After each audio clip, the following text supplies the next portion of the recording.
Hey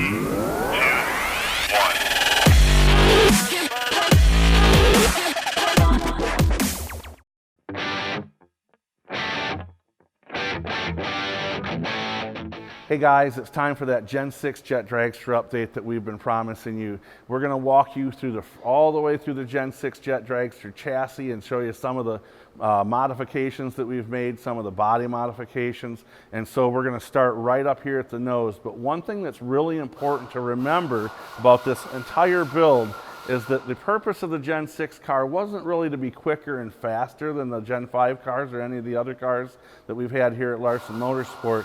It was really designed to be a research platform, a test bed for a bunch of sensors, a bunch of human-centered design research that we wanted to do with the university, in addition to a bunch of projects that we can do with the aerodynamic courses and the structures courses at Florida Tech. So let's get started right up at the front. The front half of this car, massively different in its length. In fact, the overall length of the car is 42 inches shorter than the 5th generation car, and you're going to notice that a lot when you see a side profile of this car when it's finished. Now, the front half changed quite a bit. Let's start right up here at the ballast box. There's a ballast box on the front of the car, and it looks pretty heavy. It's actually welded into part of the chassis itself. It's just sheet metal. It's really not very heavy at all. But the ballast box, we can simply take a cap off here, add lead shot to the top of it, and we can put a lot of weight on this car as we change sensors and change the contents that are in the front end here. Whatever we're testing, we can move weight around very, very quickly to have the static balance of the car exactly where we want it every single time. Want that lead shot to come out? Just pull the plug out the bottom, easy in, easy out, easy peasy. That makes it ready to go real quick. Right behind it, the main battery of the car. It's the exact same battery we've used before in the exact same location. Fairly typical tripod assembly for a Jet Dragster on the front right here. And then we get back into this section, this bay, if you will, that we've got a ton of additional tabs, a bunch of places to add trays with isolation mounts, anti-vibration mounts, a bunch of different stuff that we're going to mount in here, and that weight of those components is going to change drastically from time to time. That's why we need that ballast box on the very front. We're going to work our way on back now to the driver's compartment of the car. The driver's compartment of the Gen 6 car has a bunch, and I mean a bunch of changes. First, we'll start with that brake assembly that our biomechanical engineering student Kim has been designing and building for quite some time. Now, everything that we've designed here is able to be blueprinted and very, very quickly reproduced because we're actually building 6 of these Gen 6 cars. And so the brake assembly, a little bit different in the fact that we're hanging the pedals now, rather than the master cylinders being mounted on the floor.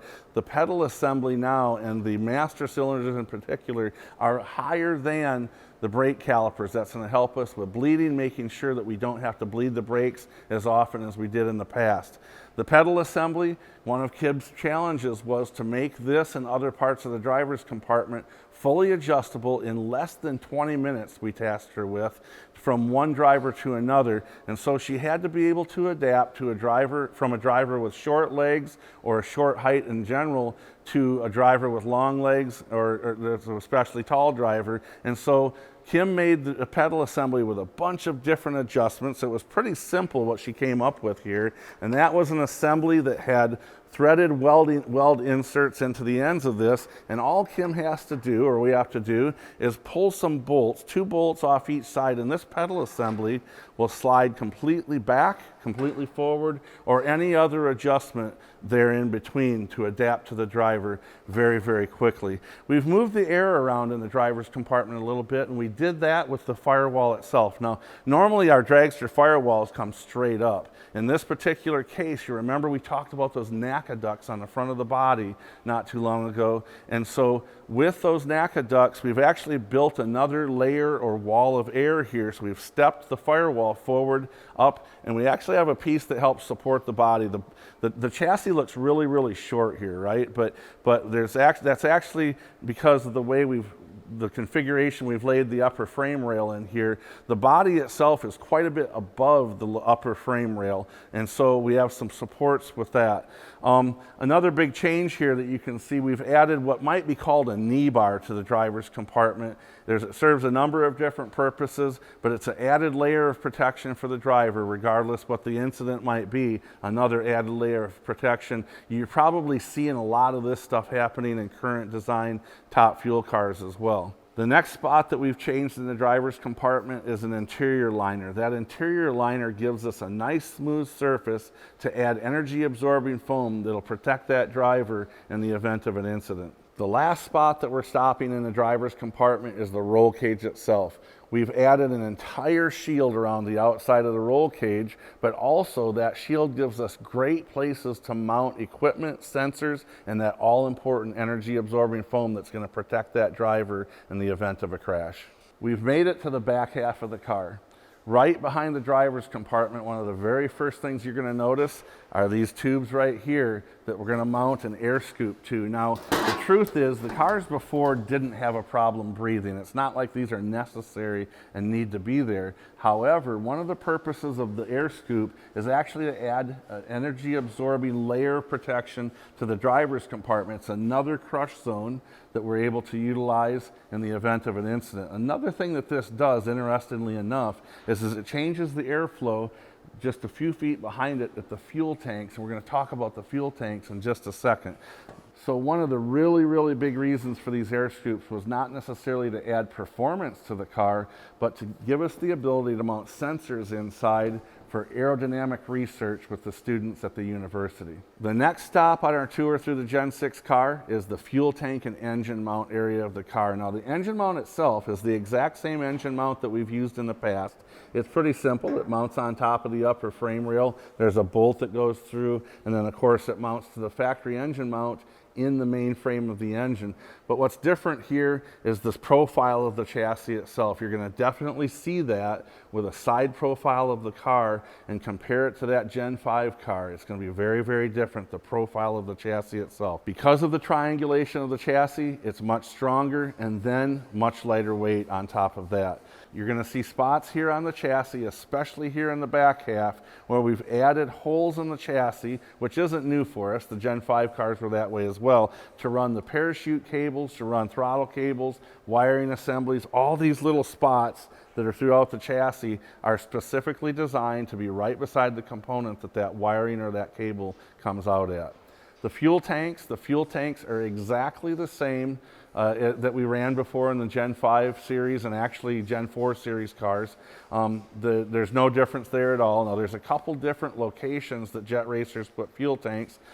We call these saddle tanks. It's actually an earlier, older style design, but it's really good as an energy absorbing device in the event of a crash to protect that chassis and of course ultimately protect the driver. It also keeps all of the fuel in the car in the back. There is not one drop of fuel that runs through the driver's compartment of any of the Larsen Motorsports cars, so we really like that saddle tank style design. We've made it to the back of the car. One of the very first things you're going to notice about the profile of this car versus the other cars is that we've lost the back half of the engine cowling. Now, before, the engine cowling ran from the engine inlet clear to the back of the car, even back here where the parachute mounts are. In our case, we've dropped the engine cowling in the back of the car. It improves the breathing and heat dissipation around the afterburner, and so big difference there, especially aesthetically in the car. Coming on back, here's another one of those doubler plates. This is where the parachute cable is going to come out, and the parachute cable is going to come back to the parachute can here. The parachute can's quite different, even though the diameter of the can is exactly the same that we've had before. In the past, jet racers, to improve the aerodynamic efficiency of the car, they've tucked the parachute cans down behind the profile of the rear tire. That's exactly what we've done. It's nothing really new. In our case, we have the leading edge of the parachute can. It's profiled to the exact same radius as that rear tire, and so just a little bit of aerodynamic advantage, if you will, with that. The other style cars, the parachute can set up higher. They had a bullet-shaped nose to help drive them through the air, and so we're going to be pretty interested to see how much we like this design. I think we're going to like it a lot. The last stop on the Gen 6 update is the hub and spindle assembly itself.